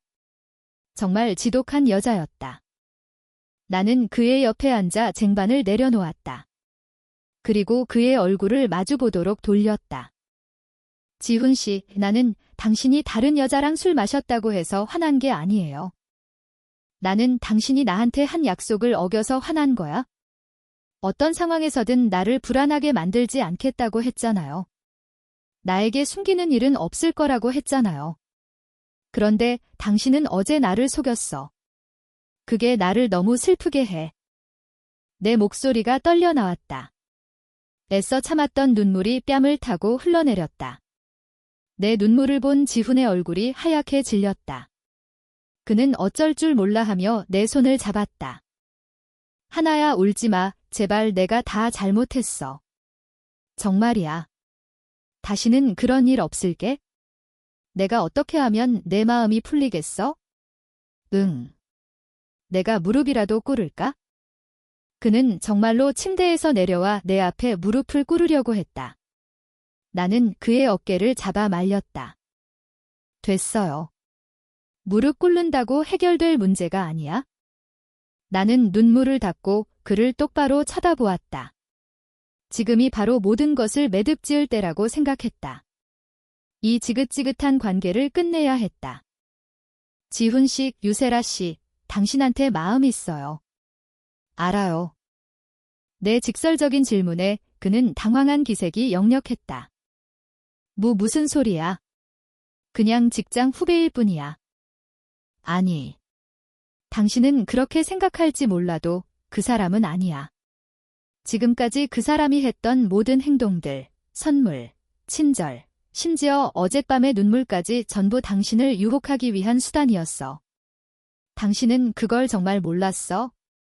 그는 입을 꾹 다물고 아무 말도 하지 못했다. 몰랐을 리가 없었다. 아무리 눈치가 없는 사람이라도 이쯤 되면 알아채는 것이 당연했다. 그는 그저 외면하고 있었을 뿐이다. 문제를 만들고 싶지 않아서 혹은 그 미묘한 관심을 애써 모르는 척하고 있었을지도 모른다. 당신이 계속 그렇게 애매한 태도를 취하니까 그 사람이 착각하고 더 다가오는 거야? 이제 당신이 확실하게 선을 그어야 할 때예요. 당신이 정리하지 않으면 나는 더 이상 이 상황을 못 견딜 것 같아. 내 단호한 말에 지훈의 눈빛이 흔들렸다. 그는 한참을 침묵하다가 마침내 결심한 듯 입을 열었다. 알았어. 내가 정리할게. 오늘 회사 가서 세라 씨하고 확실하게 얘기할게. 다시는 너를 불안하게 만들지 않을게. 약속해. 그의 목소리에는 그 어느 때보다 강한 결의가 담겨 있었다. 나는 그를 믿어보기로 했다. 이것이 마지막 기회였다. 그날 오후, 나는 불안한 마음으로 집에서 기다렸다. 남편이 과연 유세라에게 제대로 말을 할 수 있을까? 혹시라도 그녀의 눈물 연기에 또다시 마음이 약해지는 것은 아닐까? 온갖 상상이 나를 괴롭혔다. 그리고 저녁 무렵, 지훈에게서 전화가 왔다. 자기야, 나 지금 퇴근해. 할 얘기가 있어? 그의 목소리는 차분했지만 어딘가 무겁게 가라앉아 있었다. 나는 심장이 쿵 내려앉는 것을 느끼며 그를 기다렸다. 집에 돌아온 지훈의 얼굴은 굳어 있었다. 그는 소파에 앉아 한숨을 깊게 내쉬었다. 얘기했어요. 내가 묻자 그는 천천히 고개를 끄덕였다. 응, 오늘 오후에 세라 씨를 회의실로 따로 불렀어. 내가 먼저 말했지? 앞으로는 업무 외적인 일로 나를 대하는 걸 조심해줬으면 좋겠다고. 내 아내가 많이 신경 쓰고 힘들어한다고. 나는 내 아내를 슬프게 만드는 어떤 상황도 원하지 않는다고. 그래서요. 그랬더니 세라 씨가 울더라고. 자기는 그런 의도가 아니었다고. 그저 팀장님을 존경하는 마음에서 그런 것뿐인데 오해를 불러일으켜 죄송하다고. 그러면서 자기 때문에 우리 부부가 힘들어지는 건 원치 않는다면서 회사를 그만두겠다고 했어? 네. 회사를 그만둔다고요? 나는 깜짝 놀랐다. 유세라가 그렇게 쉽게 물러날 줄은 몰랐다. 응, 자기가 쓴 사직서를 내밀더라. 그러면서 마지막으로 부탁이 하나 있대. 무슨 부탁이요? 지훈은 잠시 망설이다가 어렵게 입을 열었다. 이번 주말에 있는 회사 워크숍 그것만 마지막으로 참석하고 싶대. 동료들하고 좋게 마무리하고 싶다고. 유종의 미를 거두고 싶다고 하더라. 그 말을 듣는 순간 내 머릿속에서 경고등이 울렸다. 마지막 워크숍. 이것은 그녀의 마지막 승부수였다. 그녀는 이대로 순순히 물러날 여자가 아니었다. 워크숍에서 무슨 일을 꾸미고 있는 것이 틀림없었다. 안 돼요. 절대 안 돼. 당장 사표 수리하라고 해요. 워크숍은 무슨 워크숍이에요. 나는 거의 소리를 지르다시피 했다. 하지만 지훈은 곤란한 표정을 지었다. 하나야, 나도 그러고 싶었어. 그런데 이미 부장님께도 다 말씀드린 상태고 부장님도 마지막인데 좋게 보내주자고 하시더라. 내가 여기서 더 반대하면 모양새가 너무 이상해져. 나만 나쁜 놈이 되는 거야? 그의 말에도 일리가 있었다. 하지만 나는 불길한 예감을 떨칠 수가 없었다. 그럼 나도 그 워크숍 갈래요? 뭐? 자기가 거길 왜 와? 직원 워크숍인데. 가서 당신 지킬 거예요. 그 여자가 마지막으로 무슨 짓을 할지 몰라요. 나 혼자 집에서 불안에 떠는 것보다 차라리 내 눈으로 직접 확인하는 게 낫겠어. 나의 고집의 지훈은 결국 두 손을 들었다. 알았어, 그럼 민준이한테 얘기해서 민준이 여자친구인 척하고 따라와. 대신 절대 티 내면 안 돼. 그렇게 해서 나는 민준 씨의 가짜 여자친구가 되어 지훈의 회사 워크숍에 동행하게 되었다. 워크숍 장소는 서울 근교의 한적한 펜션이었다. 아름다운 자연 속에 자리 잡은 곳이었지만 내 눈에는 그저 전쟁터로 보일 뿐이었다. 나는 민준 씨의 옆에 바싹 붙어서 마치 진짜 연인처럼 행동하며 유세라의 동태를 살폈다. 유세라는 정말로 마지막을 준비하는 사람처럼 모든 사람에게 친절하고 밝게 행동했다. 동료들과 웃으며 농담을 주고받고 굳은 일도 마다하지 않았다. 하지만 그녀의 시선은 계속해서 지훈의 주변을 맴돌고 있었다. 마치 먹이를 노리는 맹수처럼 기회를 엿보고 있는 것이 분명했다. 저녁 식사와 레크리에이션 시간이 끝나고 자유시간이 주어졌다. 사람들은 삼삼오오 모여 술을 마시거나 이야기를 나누었다. 지훈은 약속대로 내 시야에서 벗어나지 않으려고 애썼다. 그때 유세라가 지훈에게 다가갔다. 팀장님, 마지막으로 단둘이 드릴 말씀이 있어요. 저쪽 산책로에서 잠깐만 뵐 수 있을까요? 그녀의 목소리는 애처로웠다. 주변의 동료들은 마지막인데 가서 얘기 들어줘라라며 지훈의 등을 떠밀었다. 지훈은 난처한 표정으로 나를 힐끗 쳐다보았다. 나는 고개를 살짝 끄덕여 주었다. 어차피 피할 수 없는 일이라면 정면으로 부딪혀야 했다. 지훈과 유세라가 어두운 산책로 쪽으로 사라졌다. 나는 민준 씨에게 잠시 자리를 비우겠다고 말하고 조용히 그들의 뒤를 쫓았다. 나무 뒤에 몸을 숨기고 숨을 죽인 채 두 사람을 지켜보았다. 산책로의 은은한 조명 아래 두 사람이 마주보고 서 있었다. 먼저 입을 연 것은 유세라였다. 팀장님 정말 좋아했어요. 그녀의 목소리는 떨림없이 단호했다. 처음 팀장님을 봤을 때부터 일에 대한 열정, 동료들을 챙기는 다정함, 모든 것이 완벽해 보였어요. 그래서 욕심이 났어요. 저런 멋진 남자 옆에는 나 같은 여자가 더 어울린다고 생각했어요. 집에서 아무것도 안 하고 남편에게 기대기만 하는 그런 여자 말고요. 그녀는 노골적으로 나를 비하했다. 나는 주먹을 꽉 쥐었다. 하지만 틀렸어요. 제가 아무리 노력해도 팀장님의 세상은 온통 사모님뿐이더군요. 저는 단 한순간도 그 세상에 들어갈 수 없었어요. 그녀의 말에 지훈은 아무런 대답도 하지 않았다. 그저 묵묵히 그녀를 바라볼 뿐이었다. 이제 정말 모든 걸 포기하고 떠나려고 해요. 하지만 떠나기 전에 이거 하나만은 확실히 하고 싶었어요. 저는 팀장님을 진심으로. 유세라가 말을 끝맺기도 전에 지훈이 그녀의 말을 잘랐다. 그의 목소리는 차갑고 단호했다.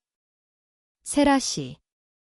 그는 처음으로 그녀를 진지하게, 그리고 조금은 무서운 눈빛으로 바라보았다.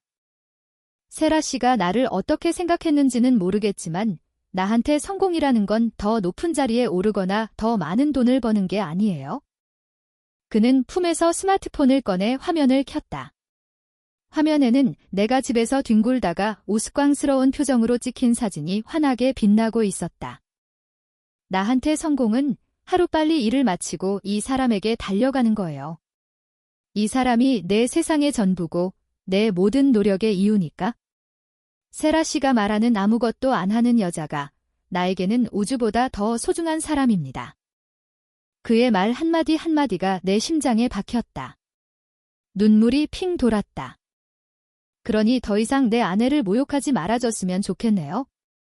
그건 나를 모욕하는 것과 같으니까. 지훈의 말이 끝나자마자 나는 더 이상 참을 수 없었다. 나무 뒤에서 걸어 나왔다. 나와 함께 민준 씨도 걱정스러운 얼굴로 따라 나왔다. 여보. 내가 나타나자 지훈은 놀란 기색도 없이 나를 보며 환하게 웃었다. 마치 내가 올 줄 알았다는 듯이. 유세라는 그 자리에 얼어붙어 있었다. 자신의 진심 어린 고백이 처참하게 거절당한 것도 모자라 그 모든 광경을 상대방의 아내에게 들켜버린 상황. 그녀의 얼굴은 창피함과 굴욕감, 절망감으로 일그러져 있었다. 그녀는 아무 말도 하지 못하고 그저 우리 두 사람을 번갈아 쳐다보다가 결국 고개를 푹 숙인 채 돌아서서 도망치듯 그 자리를 떠났다. 지긋지긋했던 전쟁이 드디어 끝나는 순간이었다. 유세라가 도망치듯 사라진 산책로에는 어색한 침묵만이 맴돌았다. 지훈은 아무 말 없이 나에게 다가와 내 어깨를 감싸 안았다. 그의 손길은 따뜻하고 든든했다. 옆에 서 있던 민준 씨는 멋쩍은 듯 헛기침을 하며 말했다. 아, 저기, 두 분은 천천히 얘기 나누세요. 저는 먼저 들어가서 분위기 좀 수습하고 있겠습니다. 강 팀장, 오늘 진짜 멋있었다. 민준 씨는 내게 윙크 한번 찡긋해주고는 서둘러 펜션 쪽으로 돌아갔다. 이제 산책로에는 정말 우리 둘만 남았다. 나는 지훈의 품에 얼굴을 묻었다. 그의 심장 소리가 고스란히 전해져 왔다. 다 듣고 있었어. 그가 부드럽게 물었다. 나는 고개를 끄덕였다. 응, 처음부터 끝까지 다. 그럴 줄 알았어. 우리 자기는 나 없으면 안 되니까. 그는 농담처럼 말하며 내 머리를 쓰다듬었다. 하지만 나는 그의 목소리에 섞인 안도감을 느낄 수 있었다. 바보. 내가 없으면 안 되는 게 아니라 당신이 나 없으면 안 되는 거겠지? 내가 툴툴거리자 그는 피식 웃으며 나를 더 꽉 안아주었다. 맞아. 내가 너 없으면 안 돼. 그러니까 절대 내 옆에서 떠나면 안 돼. 우리는 한동안 아무 말 없이 서로를 안고 서 있었다. 그동안 우리를 괴롭혔던 길고 긴 터널의 끝에서 드디어 한 줄기 빛을 본 기분이었다. 유세라의 존재는 분명 우리에게 시련이었지만 동시에 서로의 사랑을 확인하고 신뢰를 더욱 단단하게 만드는 계기가 되어주었다. 펜션으로 돌아왔을 때 분위기는 생각보다 소란스럽지 않았다. 유세라는 이미 짐을 챙겨서 말없이 떠난 후였다. 사람들은 그녀의 갑작스러운 퇴장에 대해 수군거렸지만 진실을 아는 지훈과 민준, 그리고 나는 아무 말도 하지 않았다. 그날 이후 유세라는 정말로 회사에 나타나지 않았다. 그녀는 인사팀에 전화 한 통으로 퇴사 의사를 전달하고 그대로 모든 연락을 끊었다. 그녀의 책상은 조용히 치워졌고 그녀의 이름은 사람들의 기억 속에서 서서히 잊혀갔다. 마치 처음부터 존재하지 않았던 사람처럼. 지훈은 약속대로 나에게 더욱 충실한 남편이 되었다. 그는 이전보다 더 자주 애정을 표현했고 회사에서 있었던 아주 사소한 일까지 모두 나와 공유했다. 그의 스마트폰에는 여전히 나의 우스꽝스러운 사진이 배경화면으로 설정되어 있었고 그는 여전히 단의 바보라는 별명을 자랑스럽게 여기는 듯했다. 나 역시 변했다. 과거의 상처가 남긴 불안과 의심의 그림자에서 완전히 벗어날 수 있었다. 나는 더 이상 사랑을 의심하지 않았다. 내 곁에는 세상 그 어떤 유혹에도 흔들리지 않는 오직 나만을 바라보는 든든한 소나무 같은 남자가 있다는 것을 내 눈으로, 내 마음으로 확인했기 때문이다. 나는 내 남편은 아내 바보 웹툰의 마지막 에피소드를 그렸다. 워크숍에서 있었던 일을 각색해서 담아냈다. 악녀 유세리의 처절한 고백과 남자 주인공의 단호한 철벽. 그리고 남자 주인공이 아내에게 달려가 따뜻하게 안아주는 마지막 장면. 웹툰은 폭발적인 반응을 얻으며 완결되었다. 독자들은 현실에도 저런 남자가 존재하나요? 작가님, 제발 그렇다고 말해주세요. 사이라 결말. 너무 통쾌해요. 작가님, 다음 작품도 기대할게요. 같은 응원의 댓글을 남겼다. 나는 그 댓글들을 보며 조용히 미소 지었다. 시간이 흘러 모든 것이 제자리를 찾아갔다. 우리의 일상은 유세라가 나타나기 전처럼, 아니 그보다 더 평화롭고 행복했다. 마치 태풍이 지나간 뒤 하늘이 더 맑고 깨끗해지는 것처럼 우리 사이의 사랑은 한바탕 소동을 겪은 뒤 더욱 투명하고 견고해졌다. 그러던 어느 날 지훈의 사무실로 의문의 택배 상자 하나가 배달되었다. 받는 사람의 이름은 특이하게도 강지훈 팀장님의 아내분께라고 적혀 있었다. 지훈은 의아해하며 상자를 집으로 가져왔다. 상자를 열어본 나는 깜짝 놀랐다. 그 안에는 고급스러운 과일 바구니와 함께 작은 카드 한 장이 들어 있었다. 카드에는 짧은 글이 적혀 있었다. 그동안 죄송했습니다. 두 분의 행복을 진심으로 빌겠습니다. 유세라 드림. 삐뚤빼뚤하지만 진심이 담긴 듯한 글씨체였다. 나는 카드를 들고 한참을 말없이 서 있었다. 그녀도 그 시간 동안 많은 생각을 하고 성장한 모양이었다. 이 과일 바구니는 그녀 나름의 방식대로 전하는 서툴지만 진심 어린 사과일 것이다. 이거 어떻게 할까? 지훈이 조심스럽게 물었다. 나는 잠시 생각하다가 과일 바구니에서 사과 하나를 꺼내 들었다. 먹어야지. 사과인데. 진심 어린 사과는 받아줘야 하는 거 아니겠어? 나는 환하게 웃으며 사과를 한 입 빼어 물었다. 아삭하고 달콤한 과즙이 입안 가득 퍼졌다. 과거의 앙금과 미움이 그 달콤함에 씻겨 내려가는 기분이었다. 우리는 그날 저녁 유세라가 보낸 과일을 나눠 먹으며 많은 이야기를 나누었다. 그녀에 대한 원망보다는 차라리 그녀가 앞으로는 자신을 진심으로 사랑해주는 좋은 사람을 만나 행복해지기를 바라는 마음이 들었다. 그 사건 이후 우리는 서로에게 더 솔직해졌다. 나는 더 이상 불안함을 숨기지 않았고 지훈은 나의 작은 감정 변화까지도 세심하게 살피고 보듬어 주었다. 우리는 싸우고 화해하고 웃고 울면서 보통의 부부들처럼 그렇게 서로에게 더 깊이 스며들었다. 나는 새로운 웹툰을 구상하기 시작했다. 이번에는 로맨스 코미디가 아니라 따뜻한 가족 드라마였다. 결혼 생활을 통해 겪는 수많은 갈등과 위기, 그리고 그것을 함께 극복하며 진짜 가족이 되어가는 부부의 이야기. 내가 직접 겪고 느낀 감정들을 녹여낸 작품이었다. 작업실 책상에 앉아 태블릿을 켰다. 창밖으로는 따스한 햇살이 쏟아져 들어오고 있었다. 평화로운 오후였다. 그때 현관문 비밀번호 누르는 소리가 들리고 곧이어 익숙한 목소리가 들려왔다. 자기야. 나왔어. 평소보다 이른 퇴근이었다. 나는 의자에서 벌떡 일어나 현관으로 달려나갔다. 지훈이 서류 가방을 내려놓으며 활짝 웃고 있었다. 오늘 일찍 왔네? 응, 오늘 우리 자기 얼굴이 너무 보고 싶어서 하던 일 다 던져두고 달려왔지? 그는 나를 번쩍 들어 올려 빙글빙글 돌렸다. 나의 웃음소리가 집안 가득 울려 퍼졌다. 어머, 어머. 왜 이래요, 강 팀장님? 오늘 무슨 날인지 알아? 그가 나를 내려놓고 물었다. 나는 고개를 갸웃거렸다. 무슨 날인데? 그는 주머니에서 작은 상자 하나를 꺼내 내밀었다.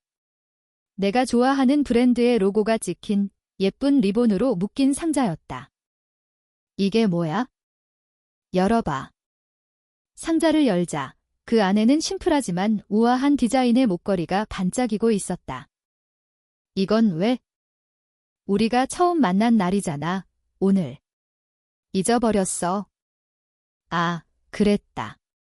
나는 까맣게 잊고 있었다. 바쁘게 사느라 소중한 기념일을 그냥 지나칠 뻔했다. 하지만 그는 잊지 않고 있었다. 기억하고 있었군. 당연하지. 우리 자기에 관한 거라면 나는 털끝 하나까지 다 기억해. 그는 상자에서 목걸이를 꺼내 직접 내 목에 걸어주었다. 차가운 금속의 감촉이 피부에 닿으며 가슴속에 따뜻한 온기가 퍼져나갔다. 고마워, 여보. 내가 더 고마워. 내 곁에 있어줘서. 그는 내 이마에, 코끝에, 그리고 입술에 차례로 입을 맞추었다. 그의 눈빛은 처음 만난 그날처럼, 아니 그날보다 훨씬 더 깊은 사랑으로 가득 차 있었다. 우리의 사랑은 특별하지 않았다. 화려한 이벤트나 영화 같은 고백은 없었다. 하지만 우리의 사랑은 단단했다. 서로를 향한 변함없는 믿음과 일상의 소소한 순간들을 함께 나누는 따뜻함으로 이루어져 있었다. 그리고 나는 알았다. 그것이야말로 세상에서 가장 위대하고 완벽한 사랑이라는 것을. 유세라라는 이름의 그 녹차향 그윽했던 여자는 결국 우리 사랑의 견고함을 증명해주는 값비싼 씨앗 같은 존재였을 뿐이다. 그녀 덕분에 우리는 서로가 얼마나 소중한 존재인지를 다시 한번 깨달을 수 있었다. 어쩌면 고마워해야 할지도 모르겠다. 목걸이를 선물 받은 그날 저녁, 우리는 오랜만에 외식을 하기로 했다. 지훈은 3개월 전 유세라와 함께 갔던 바로 그 고급 레스토랑을 예약했다. 정말 여기로 괜찮겠어? 당신 여기 안 좋은 기억 있잖아. 내가 걱정스럽게 묻자 그는 내 손을 꼭 잡으며 말했다. 안 좋은 기억은 더 좋은 기억으로 덮어버려야지. 그리고 그날 내가 약속했잖아. 다음 기념일에는 꼭 자기랑 오겠다고. 그의 배려 깊은 마음에 나는 감동했다. 우리는 가장 좋은 옷으로 갈아입고 레스토랑으로 향했다. 은은한 조명과 감미로운 음악, 모든 것이 완벽했다. 우리는 3개월 전 지훈과 유세라가 앉았던 바로 그 자리에 앉았다. 그때 그 인턴, 여기서 당신한테 뭐라고 했었어요? 나는 짓궂게 웃으며 물었다. 지훈은 잠시 생각하더니 피식 웃으며 대답했다. 팀장님은 정말 멋있어요. 존경스러워요 뭐 이런 말이었던 것 같은데. 사실 잘 기억 안 나오. 그때 내 신경은 온통 화면 속 너한테 쏠려 있었거든. 잠옷 입고 하품하는 모습이 어찌나 사랑스럽던지. 그는 정말로 기억하지 못하는 듯 했다. 그의 세상에서 나는 언제나 가장 선명하고 유일한 주인공이었다. 우리는 맛있는 음식을 먹고 와인을 마시며 그동안 나누지 못했던 이야기들을 두런두런 나누었다. 과거의 아픔, 현재의 행복, 그리고 우리가 함께 그려나갈 미래에 대한 이야기. 식사를 마치고 레스토랑을 나설 때 나는 완벽하게 행복했다. 안 좋은 기억은 정말로 더 행복한 기억으로 깨끗하게 덮여 있었다. 몇 달 후, 내 새로운 웹툰 우리, 가족입니다가 정식으로 연재를 시작했다. 반응은 기대 이상으로 뜨거웠다. 많은 독자들이 주인공 부부가 갈등을 극복하고 서로를 이해해가는 과정에 깊이 공감해 주었다. 특히 아내 바보였던 전작의 남자 주인공이 이번 작품에서는 아내와 함께 성장하며 더 깊은 내면을 가진 진짜 어른이 되어가는 모습에 큰 호응을 보내주었다. 나는 매일 독자들의 댓글을 읽는 것으로 하루를 시작했다. 작가님, 제 얘기를 그대로 옮겨놓으신 줄 알았어요. 오늘 남편이랑 대판 싸웠는데 이 웹툰 보고 화해했습니다. 결혼은 현실이라고만 생각했는데 두 사람이 함께 성장하는 모습을 보니 결혼하고 싶어졌어요. 따뜻한 이야기를 그려주셔서 감사합니다. 나는 그들의 이야기에 웃고 또 울었다. 내 작은 이야기가 누군가에게 위로와 공감을 줄 수 있다는 사실이 벅차도록 행복했다. 지훈은 그런 나를 누구보다 자랑스러워했다. 그는 내 웹툰의 첫 번째 독자이자 가장 열렬한 팬이었다. 우리 자기, 이제 완전 스타 작가 다 됐네? 나중에 나 모른 척하면 안 돼? 그는 내 어깨를 주무르며 너스레를 떨었다. 누가 할 소리. 강 팀장님이야말로 회사에서 인기 많아서 걱정인데요. 걱정 마, 내 눈에는 오직 이만아, 당신 한 사람밖에 안 보이니까. 우리의 일상은 그렇게 소소한 농담과 다정한 위로로 채워져 갔다. 더 이상 우리 사이에 불안이나 의심이 끼어들 틈은 없었다. 그러던 어느 주말 오후, 우리는 함께 대청소를 하고 있었다. 옷장을 정리하던 지훈이 낡은 상자 하나를 꺼내 들었다. 자기야, 이거 아직도 있었네? 그가 꺼낸 것은 우리의 연애 시절 사진과 편지들이 담긴 추억의 상자였다. 우리는 바닥에 주저앉아 먼지 쌓인 상자를 열었다.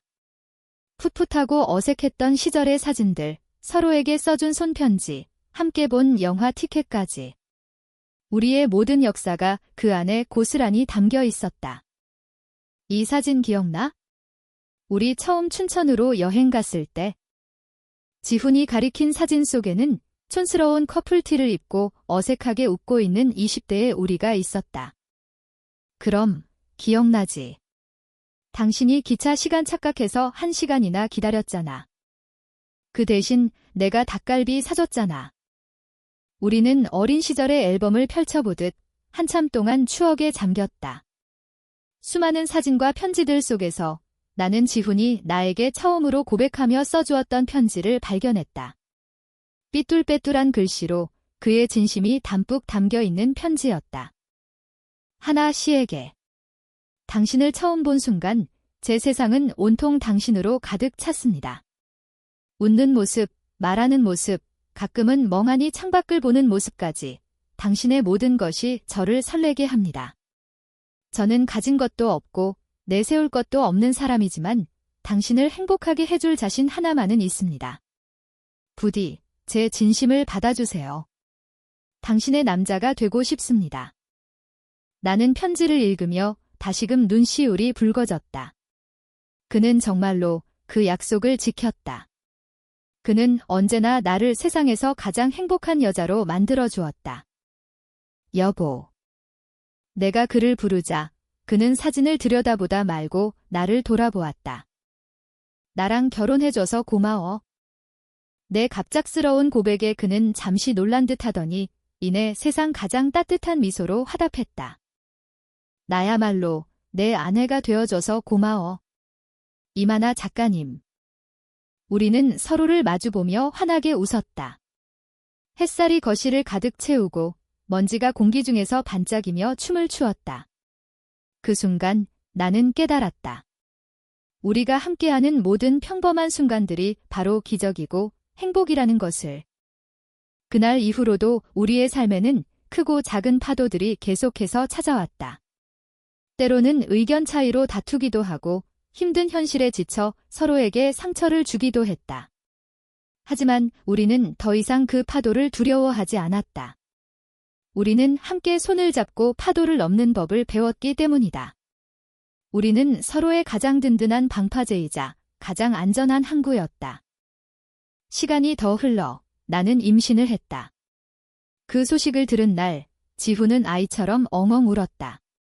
그는 내 배에 귀를 대고 아직 태어나지도 않은 아기에게 종일 말을 걸었다. 아가야, 아빠야. 세상에 나와줘서 고마워. 아빠가 우리 엄마랑 너 세상에서 제일 행복하게 해줄게. 그의 모습을 보며 나는 우리에게 찾아온 새로운 생명이 우리의 사랑을 더욱 완전하게 만들어줄 것이라고 확신했다. 이야기의 마지막 장면. 나는 거실 소파에 앉아 새로 연재할 육아 웹툰의 콘티를 짜고 있다. 배는 제법 불러왔고 움직임은 둔해졌다. 그때 현관문이 열리고 지훈이 장바구니를 가득 들고 들어온다. 자기야. 나왔어. 우리 아기는 잘 있었어? 그는 장바구니를 내려놓자마자 달려와 내 배 위에 조심스럽게 입을 맞춘다. 아빠 왔다. 우리 튼튼이. 나는 그의 머리를 쓰다듬으며 웃는다. 오늘따라 태동이 심하네. 아빠 기다렸나 봐. 그치. 역시 아빠를 알아보는구나. 그는 부엌으로 가 오늘 저녁 메뉴에 대해 신나게 떠든다. 내가 먹고 싶다고 했던 것들을 잊지 않고 모두 사온 모양이다. 나는 그의 뒷모습을 가만히 바라본다. 평범한 저녁, 익숙한 풍경. 하지만 그 무엇과도 바꿀 수 없는 나의 완벽한 세상. 녹차향을 풍기던 그 여자는 이제 기억조차 희미하다.